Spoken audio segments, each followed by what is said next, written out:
नमस्कार साथियों, हमारे स्वर आपके शब्द कार्यक्रम में आप सभी का पुनः स्वागत करती हूँ। आज आपके लिए प्रस्तुत कर रही हूँ युवा कवि सुशील द्विवेदी की कविताएं। साथियों, आप सभी को बताऊं कि हमारा अभियान हिंदी और साहित्य जन जन तक, आप सभी से आग्रह करती हूँ कि इस अभियान से जुड़े और साथियों को जोड़ें। प्रस्तुति सृजन लोक प्रकाशन। कविता शुरू करने से पहले मैं आपको बता दूं कि आप युवा आलोचक हैं, साथ ही संपादक, हस्तांक, आलोचना की अर्धवार्षिक पत्रिका निकालते हैं और देश की विभिन्न पत्र पत्रिकाओं में लगातार आपकी रचनाएं प्रकाशित होती रहती हैं। कविता भैंस की प्रसव वेदना।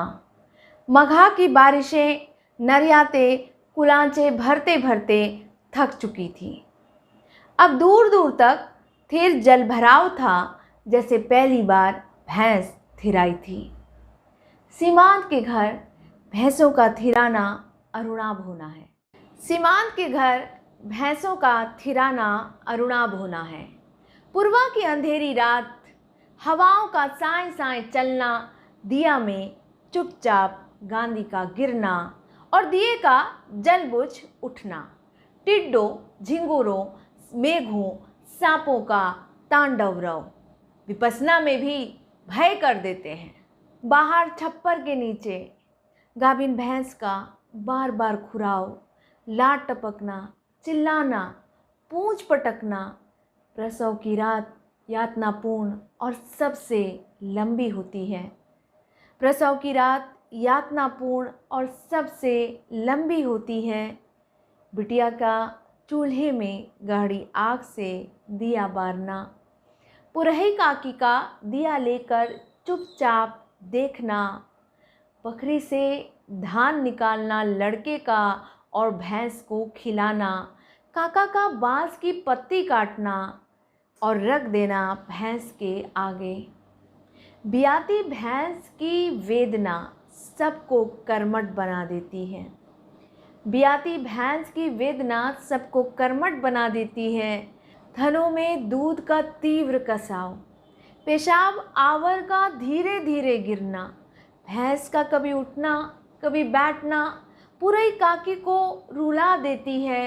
वह कभी देवी को मनाती है, कभी कुल देवता को, कभी सवा सेर लड्डू चढ़ाने, जल चढ़ाने, जलहरी भरने के लिए कहती है, कभी उपवास रखने की चढ़ाने, जलहरी भरने के लिए कहती है, कभी उपवास रखने को।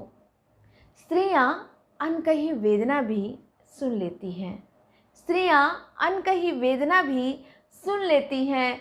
बहुत देर बाद भैंस ने पड़िया जना, बहुत देर बाद भैंस ने पड़िया जना, बहुत देर बाद पुरही काकी मुस्कुराई। बहुत देर बाद गधेलों ने पड़िया पालने का सपना देखा। सब ने पड़िया को छुआ, पुचकारा, सरसों का तेल पियाया। किसी ने नाम दिया, किसी ने काला सोटा बांधा। पुरही काकी बड़ी देर से देखती रही, फिर जोर से कहा, अमावस में चांद उगाया है। कविता नारवा अष्टभुजा शुक्ल को समर्पित। नारवा, मेरी कविता में तुम हमेशा जिंदा रहोगी, उस अनभूले स्पर्श की तरह जिसे तुम गांव में छोड़ आई थी। इस बार मैं जाऊंगा गांव, वहां से मुट्ठी भर घास ले आऊंगा अपनी कविता के लिए। जिस तरह तुम मुट्ठी भर घास लाती थी अपनी बकरी के लिए। कुछ मिट्टी खोदूंगा तालाब से, चूल्हा बनाऊंगा, कुछ कंडे लकड़ियां इकट्ठा करूंगा, अधन रखूंगा। मेरी कविता में तुम अधन की तरह खौलोगी। तुम्हें टोकरी बनाना पसंद था, मैं तुम्हारे लिए कांसा काटूंगा, सरपत से बल्ला निकालूंगा। और अगर कहीं मेरा हाथ कट जाए, तुम आना मत, मैं आऊँगा चलकर तुम्हारे पास जैसे तुम आई थी। नारवा, तुम्हारा छूना मेरी कविता को नहर कर देगा। तुमने कहा था ना नारवा, तुम्हें महुए का गुलगुला पसंद है। मैं जाऊंगा गांव और महुए के टपकने का इंतज़ार करूँगा जैसे तुम भोर में करती थी। मेरी नारवा, मैं वह सब लाऊंगा अपनी कविता के लिए जो तुम्हें पसंद है। कविता प्रेम। खड़े थे हम कनॉट प्लेस के बीचों बीच, एक दूसरे को अपलक देखते, मुस्कुराते, जीवट सपनों को तेजी से अंदर खींचते हुए सांसों को घोटे जा रहे थे।